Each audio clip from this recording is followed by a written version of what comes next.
السلام علیکم جناب، آج آپ کو ایک کہانی سناتے ہیں، دادی اماں کی کہانی۔ ہاں جی، لیکن یہ ہے بالکل سچی کہانی۔ یہ وہ دادی اماں ہیں جنہوں نے اتنی وہ نائس لیڈی تھی، جنہوں نے 72 برس کی عمر میں انہوں نے ایسا میں یہ کام کیا کہ جو آج کل ان کے لیے ایک ٹرینڈ بن گیا ہے۔ اور وہ کام اب انہوں نے بتایا کیا انہوں نے کیا کیا۔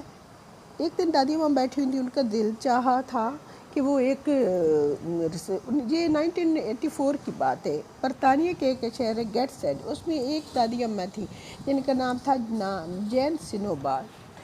تو اب ان کے لیے دل تو چاہ رہا ہے ایک بندہ کہے کہ ونس اپان اے ٹائم ایک تھی جانے غزل، لیکن باہر تو انہیں کو خیال آیا کہ وہ ایک میگزین منگائیں، یا رسالہ منگائیں جس میں کچھ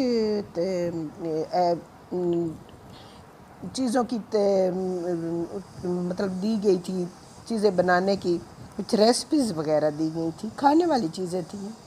تو دادی اماں نے کیا کیا آپ کو پتہ ہے؟ انہوں نے اس منگوانے کے لیے کیا چیز استعمال، ویڈیو ٹیکس سسٹم کا استعمال کیا۔ تو وہ اس زمانے میں موجود ہے، اور مائیکل ایڈرچ نے ان کو یہ بنا کے دیا تھا۔ ایک موجود تھے مائیکل ایڈرچ، وہ کمپیوٹر کے بہت ماہر تھے۔ تو انہوں نے ان کے ٹی وی کو کمپیوٹر چینل میں تبدیل کر دیا تھا۔ تو جناب دادی اماں نے ویڈیو ٹیکس ٹیکنالوجی استعمال کی، اور ٹی وی سکرین پر مطلوبہ اشیاء کی لسٹ آ گئی۔ تو انہوں نے اپنی مطلوبہ اشیاء رسالہ کے بارے میں مقامی ٹیکس اسٹور کو کیا فون، اور رسالات ان کی اور دیگر اشیاء ان کے گھر پہنچا دی گئی۔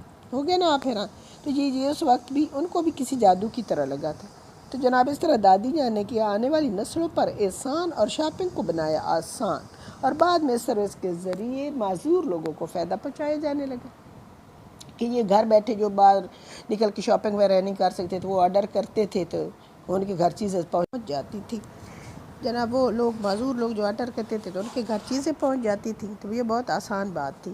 بعد میں 1994 میں اس سسٹم میں اس وقت جدت آ گئی، اور اس جدت کا سہرا ایک کمپیوٹر کے ماہر ڈینیل ایم کان کے سر ہے۔ انہوں نے نیٹ مارکیٹ کے نام سے ایک آن لائن بازار بنا ڈالا، اور نہ صرف بنا ڈالا بلکہ اسے شاپنگ مال کے طور پر متعارف بھی درجہ بھی دیا جانے لگا۔ تو جناب آپ کو پتہ ہے ڈیجیٹل طور پر محفوظ آرڈر کب پے کیا گیا جی، اور کس چیز کا تھا؟ تو یہ تھا ایک گلوکار سٹنگ کی ایک سی ڈی تھی، جو کہ $12.48 میں خریدی گئی تھی، اور اس وقت سے یہ پہلا آرڈر تھا جو محفوظ طور پر اس تک پہنچایا گیا تھا۔ تو اس وقت سے اب تک انٹرنیٹ نے ہر گھر میں جگہ بنا لیا، آج ہر بڑی کارپوریشن کی آن لائن سروس موجود ہے۔ لیکن ابتدائی دنوں میں جن کمپنیوں نے ای کامرس کی حکمت عملی اپنائی تھی، ان میں سر فہرست ایک کمپنی پیزا ہٹ بھی تھی۔ تو آپ کو پتہ ہے نا، آج تو جو ہے نا پیزا وہ ہر گھر کی تقریباً ضرورت ہے۔ کوئی پارٹی، کوئی کالج یونیورسٹی میں کوئی کسی قسم کی کوئی خوشی سیلیبریٹ ہو رہی ہو، کچھ ہو رہا ہو، جب تک پیزا کو نہیں اس میں شامل کیا جائے گا، یا گھر بیٹھے ہوئے جب اتنی آسانی ہے، کوئی گیسٹ آ گئے تو اس وقت جناب آرڈر کیا جا رہا ہے، آرڈر کیا ہو گیا اور پیزا آ گیا۔ تو یہ بھی بہت آسان بات ہے۔ تو اب تو یہ بھی ہے کہ اس وقت یہ پیزا والی بات ہے، تو اب تو بچے بوڑھے بھی تو بھی مطلب ان کو بھی اچھا لگتا ہے، لیکن ہر قسم کی سیلیبریشن کالج میں، یونیورسٹی میں، سکول میں ہو، گھر میں ہو، کہ سہیلیوں کا کوئی 2-3 سہیلیاں مل کے بیٹھی ہیں، کوئی جناب کچھ بھی سیلیبریٹ ہو رہا ہے، کوئی بھی پارٹی ہو رہی ہے، کچھ بھی، اور اس میں پیزا جو ہے نا وہ شامل ہوتا ہے۔ تو اب بات کرتے ہیں پیزا سے ہٹ کے، تھوڑی دیر بات کر لیں کہ یہ میں دیکھ رہی تھی خبروں میں کہ لاک ڈاؤن کے دوران کہہ رہے تھے کہ آن لائن شاپنگ میں اضافہ ہوا ہے۔ تو جی ہاں، لاک ڈاؤن کے دوران تو کپڑے وغیرہ منگوانے کے لیے بہت آسانی تھی، تو سب لوگ جو تھے نا مطلب آرڈر کہہ رہے تھے، ہم لوگوں نے بھی بار منگوایا۔ اب تو جو شوز ہیں، کوئی چھوٹی سی حتیٰ کہ ہینڈ فری تک بھی ہے نا، تو وہ بھی آن لائن منگوائی جا رہی ہے۔ تو کیونکہ کرونا کی وبا سے بعد گھر سے باہر لوگ نکل نہیں سکتے تھے، تو اس میں آن لائن خریداری میں بہت زیادہ اضافہ ہوا ہے۔ تو اب بعد میں بھی ظاہر ٹرینڈ جیسے چل نکلا ہے، کیونکہ ہر چیز اور خاص کر کپڑوں کے، جی ہاں، خاص کر کپڑے اور شوز مطلب ہر برانڈ کے جو آ گئی ہیں آن لائن سروس موجود ہو گئی ہے اب تو بندے کو کپڑے منگوانا بہت آسان ہے. لیکن سب سے زیادہ آج تک جس چیز کے آرڈر ہوئے ہیں آن لائن جس چیز کے آرڈر ہوئے وہ پیزا کے ہیں اور کسی چیز کے نہیں ہوں گے. اب تک جو آن لائن سروس سے آرڈر ہوئے وہ پیزا کے ہی ہوں گے.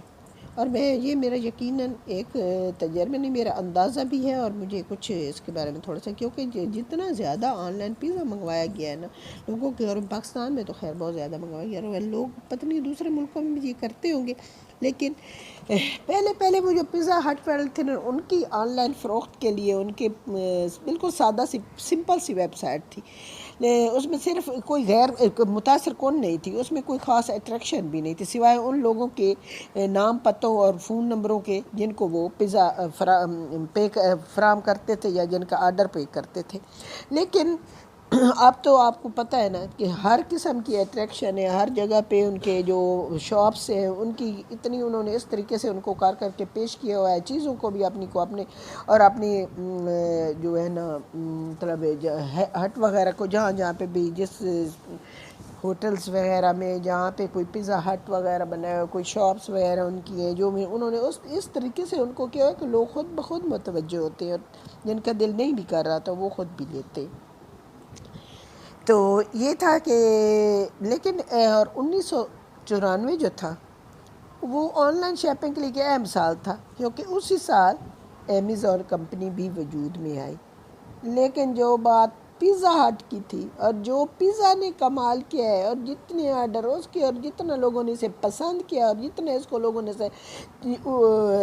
مطلب اس کو سجایا سنوارا اور اس کے سیرے پوئے ہم کہتے ہیں اس کو، سیر پنجابی کہتے ہیں سیرے پونا، مطلب اس کو اتنا انہوں نے بڑھا چڑھا کے pizza pizza pizza pizza pizza ہر طرف پیزا پیزا ہو گئی ہے. اور لیکن جتنے آرڈر پیزا کے پے ہوئے ہیں اور جتنا پیزا کو آن لائن منگوایا گیا ہے اتنا میرے خیال میں شاید ہی کوئی فوڈ اور منگوایا گیا، اور شاید ہی کوئی فوڈ کسی فوڈ کو اتنا زیادہ اس کو کیا گیا ہو دی گئی ہو امپورٹنس جتنا اس کو دی گئی ہے. اور اس کو ہر طرح سے ہر جگہ پہ اس کو بہت امپورٹنس دی گئی ہے. تو جناب یہ تھی دادی اماں کی کہانی. اگر ان کو دل نہ چاہتا نہ رسالہ منگواتی اور نہ آج ہم آن لائن شاپنگ کے مزے لے رہے ہوتے.